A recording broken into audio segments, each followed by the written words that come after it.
Hello mga mamshi! Today nga pala gagawa tayo ng Egyptian dish. At ito ang ating mga ingredients. Hamama, Egyptian rice, bawang at malaking sibuyas, puso, balon-balunan at atay ng hamama. Hiniwa ko lang siya ng maliliit. At yung pampalasa natin, cumin, coriander, black salt, and onion powder. At dito naman, nagpakulo ako dito ng sibuyas, cardamom, cumin, cinnamon stick, and salt. Pinakuluan ko lang siya tapos inilagay ko na yung ating hamama. After nyan, papakuluan lang natin siya ng 10 minutes. At dito naman, gagawa tayo ng ipapalaman natin sa hamama. Ayan na nga, naglagay ako sa isang kawali ng mantika. Kunting mantika lang. Tapos, bawang, mga 2 piraso. Pagkatapos nyan, isutay lang natin siya.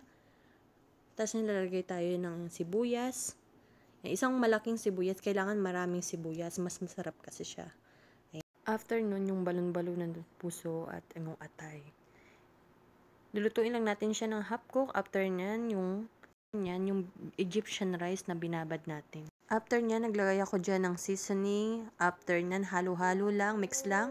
Until naglagay ako ng half cup of water. Ang sukat nga pala ng bigas natin ay 1 cup. After 10 minutes, ayun na nga, hahanguin na natin yung hamama. Set aside lang natin yung pinagpakulan kasi gagamit na rin natin mamaya. Set aside para lumamig.